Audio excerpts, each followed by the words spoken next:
नमस्कार, मैं श्वेता आपका जनहितैषी में स्वागत करती हूं। जन जन की बात जनहितैषी के साथ। तो चलिए रुक करते हैं आज की प्रमुख खबर पर। राजा भैया के गढ़ में फिर खिलेगा कमल। राजकुमारी रत्नी सिंह समेत प्रतापगढ़ बीजेपी प्रतिनिधि मंडल में अमित शाह से की मुलाकात। जनसत्ता दल लोकतांत्रिक के राष्ट्रीय अध्यक्ष व कुंडा विधायक रघुराज प्रताप सिंह उर्फ राजा भैया के गढ़ में कमल खिलने के बाद भाजपा ने अब लोकसभा चुनाव में यहीं से कौशांबी की हैट्रिक लगाने की कवायद शुरू कर दी है।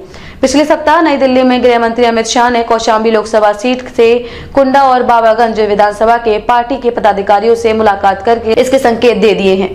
नगरीय निकाय चुनाव में जनसत्ता दल लोकतांत्रिक के राष्ट्रीय अध्यक्ष व कुंडा विधायक रघुराज प्रताप सिंह उर्फ राजा भैया के गढ़ में कमल खिलाने के बाद भाजपा ने अब लोकसभा चुनाव में यहीं से कौशांबी की हैट्रिक लगाने की कवायद शुरू कर दी है। पिछले सप्ताह नई दिल्ली में गृह मंत्री अमित शाह ने कौशांबी लोकसभा सीट के कुंडा और बाबागंज विधानसभा के पार्टी के पदाधिकारियों से मुलाकात करके इसके संकेत दे दिए हैं।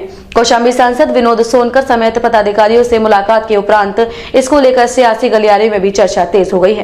कौशांबी में भाजपा की जीत। कौशांबी लोकसभा सीट से कौशांबी जनपद की 3 सिराधु, मझनपुर व चायल और प्रतापगढ़ जनपद की 2 कुंडा और बाबागंज विधानसभा से आती हैं। पिछले 2 लोकसभा चुनाव से कौशांबी में भाजपा का विजय ध्वज फहराया गया है।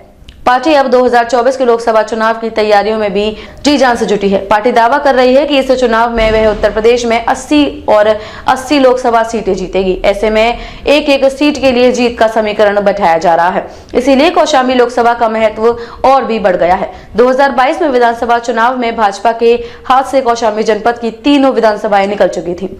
ऐसे में अब कौशांबी को जीतने के लिए पार्टी को अधिक मेहनत करनी पड़ सकती है।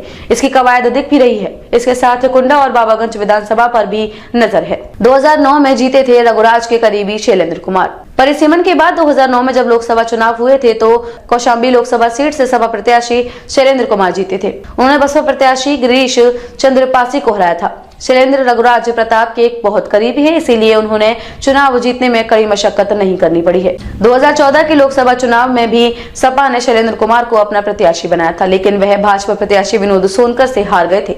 2019 में शैलेंद्र कुमार जनसत्ता दल लोकतांत्रिक से चुनाव लड़े थे और उन्हें तीसरा स्थान हासिल हुआ था। संभावना है कि वह फिर से जनसत्ता दल से चुनाव लड़ सकते हैं। खबरों में अब तक के लिए बस इतना ही। फिर होगी आपसे मुलाकात ऐसी किसी बड़ी खबर के साथ। तब तक के लिए नमस्कार। देखते रहिए जनहितैषी, जन जन की बात जनहितैषी के साथ।